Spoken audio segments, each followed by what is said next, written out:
وہ وقت قریب ہے جب یہ مجرم اللہ کے ہاں اپنی مکاریوں کی پاداش میں ذلت اور سخت عذاب میں مبتلا ہوں گے۔ آج شام کے مسلمانوں کی جانب سے جمہوریت کو مسترد کرنا امت کی استعمار کے تسلط سے آزادی کی روشن نوید ہے۔ یہ اس قدر واضح اشارہ ہے کہ امت کا عظیم عالمی طاقت کے طور پر ابھرنا روز روشن کی طرح عیاں ہو گیا ہے، اور اس صورتحال نے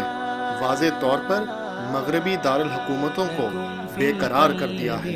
وہ بے قراری اور تسلسل کے ساتھ سمجھوتے کے لیے التماس کر رہے ہیں، ایسا التماس جس کا کوئی گوشوار نہ ہو۔ شام کے مسلمانوں کا ایسا پختہ موقف اس صورت میں انتہائی غیر معمولی لگتا ہے جب اس کو یوں دیکھا جائے کہ مغربی طاقتوں نے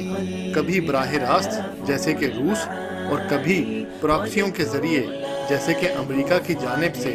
ہر طرح کی زور آزمائی، بمباری، دھمکیوں، محاصروں کو استعمال کیا گیا کہ کسی طرح شام کے مسلمانوں کو اسلامی منصوبے کو ترک کرنے پر مجبور کیا جا سکے۔ ان سب کے باوجود شام کے پرعزم، صابر اور سیاسی طور پر بیدار مسلمان اپنے موقف پر نہ سرنگوں ہوئے اور نہ ہی متزلزل۔ ایسے میں بجائے اس کے کہ شام کے مسلمانوں کے ٹھوس اور اصولی موقف کی حوصلہ افزائی کی جاتی، مسلم حکمران امت مسلمہ کے خلاف ایسے وقت میں سازشیں کر رہے ہیں جب یہ عصر حاضر کی نازک ترین گھڑی سے گزر رہی ہے۔ یہ بات وثوق کے ساتھ کہی جا سکتی ہے کہ موجودہ حکمران امت کے خلاف سازشوں میں تمام حدیں عبور کر چکے ہیں، لہٰذا اگرچہ امریکہ شام میں اپنے ایجنٹ بشار الاسد کا متبادل تیار کرنے میں بری طرح سے ناکام ہوا، لیکن یہ حکمران اس کی مدد کے لیے مستعد ہو گئے۔ یہ صبح و شام کے مقدس انقلاب کے خلاف شام کے جابر کا ساتھ دے رہے ہیں، جس انقلاب کا نصب العین یہ ہے کہ امت خلافت کا دوبارہ قیام چاہتی ہے۔ مزید برآں ان مجرموں نے امریکی حکم کی تابعداری میں 9 اور 12 مارچ 2016 کے درمیان مشترکہ عسکری مشقیں منعقد کی تاکہ مسلمانوں کی مضبوط مسلح افواج کو شام اور دیگر جگہوں پر امریکی مفادات کی خاطر کرائے کی فوج کے طور پر استعمال کیا جائے۔ تب سے ایجنٹ حکمران اپنے دارالحکومتوں کے درمیان بھاگ دوڑ کر رہے ہیں۔ ایک طرف راحیل شریف اور نواز شریف سعودی عرب جاتے ہیں تو دوسری جانب یہ ایران کے غدار حکمران کا خیر مقدم کرتے ہیں، جس نے لبنان میں موجود ایرانی پارٹی کو شام کے مسلمانوں کے قتل عام کے لیے کھلا چھوڑ رکھا ہے۔ لہٰذا بجائے اسلام کے نشاط ثانیہ کو اپنے فطری سفر پر بڑھنے کا راستہ فراہم کیا جاتا، ان حکومتوں نے اسلام اور اس کے داعیوں کے خلاف ظلم و ستم کو شدید تر کر دیا۔ انہوں نے اپنی جاسوسوں اور سیکیورٹی ایجنسیوں کو ان احکامات کے ساتھ کہ بے لگام چھوڑ دیا ہے کہ شدید تشدد اور اغوا کے ذریعے اسلام کی آواز کو کچلا جائے۔ کیا یہ سب کچھ ہی کافی نہیں جو وہ اپنی گمراہی میں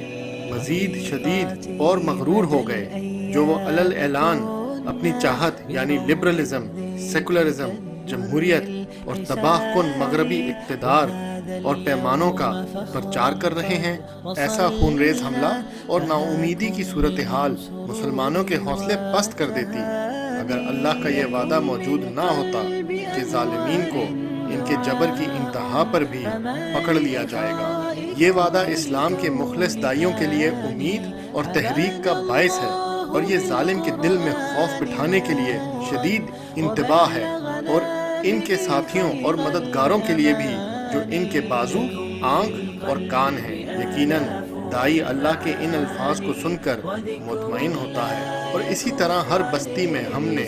گناہگاروں کے سردار بنا دیے ہیں تاکہ وہاں اپنے مکر و فریب کا جال پھیلائیں، حالانکہ وہ اپنے فریب کے جال میں آپ پھنستے ہیں مگر وہ سمجھتے نہیں۔ جب ان کے پاس کوئی نشانی آتی ہے تو کہتے ہیں کہ ہم نہیں مانیں گے جب تک کہ وہ چیز خود ہمیں نہ دی جائے جو اللہ کے رسولوں کو دی گئی ہے۔ اللہ بہتر جانتا ہے کہ پیغمبری کا کام کس سے لے۔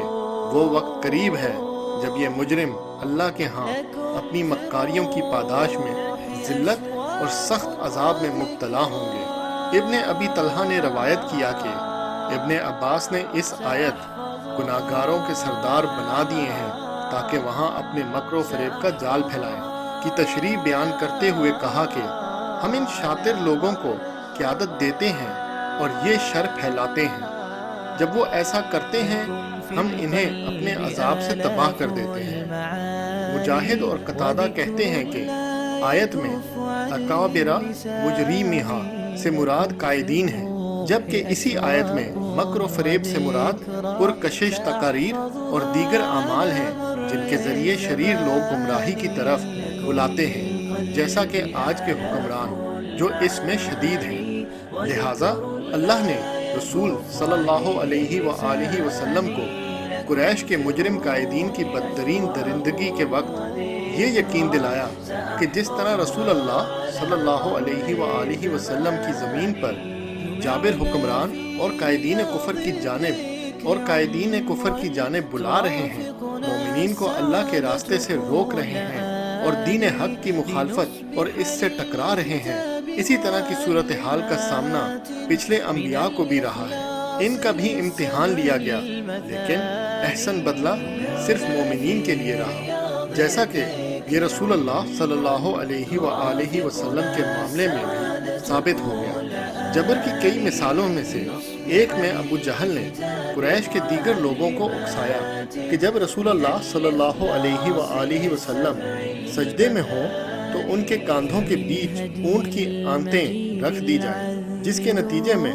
رسول اللہ صلی اللہ علیہ وآلہ وسلم نے ان کی تباہی کی دعا کی، جن میں ابو جہل، عتبہ بن ربیعہ، الولید بن عتبہ، امیہ بن خلف اور عقبہ بن ابی معیط شامل تھے۔ اور اللہ کے وعدے کے مطابق فتح کا دن آیا جب رسول اللہ صلی اللہ علیہ وآلہ وسلم نے ان کی خونم خون لاشوں کو کالب یعنی بدر کے ایک کنویں میں گنا۔ یہ آج ان مخلص مسلمانوں کے لیے سبق ہے جو اپنی مسلم سرزمینوں میں حق کو تھامے، مجرموں اور ان کے گنڈوں سے بے خوف صرف اللہ کا خوف رکھے ہوئے خلافت کی واپسی کی جدوجہد کر رہے ہیں۔ یقیناً اب انشاءاللہ وہ وقت دور نہیں جب وہ دن آئے گا کہ مجرموں پر ان کے وحشی جرائم کی پاداش میں سزا کا نفاذ ہوگا۔ جہاں تک ظالم حاکموں کے گنڈوں اور ساتھیوں کی بات ہے جو ان کی آنکھیں، کان اور بازو ہیں، ان کے لیے ایسا وقت آئے گا کہ وہ خود ان حکمرانوں سے دور بھاگیں گے، ان کو کوستے اور ملامت کرتے اور اپنے ہولناک انجام پر سٹ پٹاتے جس میں انہوں نے خود اپنے آپ کو دھکیلا تھا۔ اسی وجہ سے یہ کوئی تعجب کی بات نہیں کہ دائی ان کی دھمکیوں اور تشدد سے پیچھے نہیں ہٹتا، کیونکہ وہ ان کی لازمی تباہی سے باخبر ہوتا ہے۔ آج تک تشدد اور جبر کے دوران دائی ان کا پرزور حساب لیتا ہے، تو یہ گنڈے اپنے بے حیا اعمال کو توجیہات میں بہانوں اور مجبوریوں کا پہاڑ رکھ دیتے ہیں، لیکن عنقریب ان کا کسی بھی قسم کا بہانہ اور توجیہ قابل قبول نہیں ہوگی، جب ان بدماشوں کو ان کے کالے کرتوتوں کی سخت سزا دی جائے گی۔ مزید برآں یہ شدید حالات انہیں 2 مرتبہ گھیر لیں گے۔ پہلی بار جب امت خلافت علی منہاج نبوہ کا دوبارہ سے احیاء کرے گی، حاکموں اور ان کے چیلوں کو پکڑ کر خلیفہ راشد کی عدالت میں پیش کرے گی، اور پھر دوبارہ تمام اشکال میں سب سے شدید اور ہولناک روز قیامت میں اللہ کا عذاب۔ تو کاش آپ دیکھتے جب ان ظالموں کو پروردگار کے حضور کھڑا کیا جائے گا اور ہر ایک بات کو دوسرے کی طرف پلٹائے گا، اور جن لوگوں کو کمزور سمجھ لیا گیا ہے وہ اونچے بن جانے والوں سے کہیں گے کہ اگر تم درمیان میں نہ آ گئے ہوتے تو ہم صاحب ایمان ہو گئے ہوتے۔ تو بڑے لوگ کمزور لوگوں سے کہیں گے کہ کیا ہم نے تمہیں ہدایت کے آنے کے بعد اس کے قبول کرنے سے روکا تھا؟ ہرگز نہیں، تم خود مجرم تھے۔ اور کمزور لوگ بڑے لوگوں سے کہیں گے کہ یہ تمہاری دن رات کی مکاری کا اثر ہے، جب تم ہمیں حکم دیتے تھے کہ خدا کا انکار کریں اور اس کے لیے مثل قرار دیں۔ لہٰذا مسلمانوں کو چاہیے کہ موجودہ حکمرانوں اور ان کے حواریوں کے خوف کو خود سے دور کر دیں۔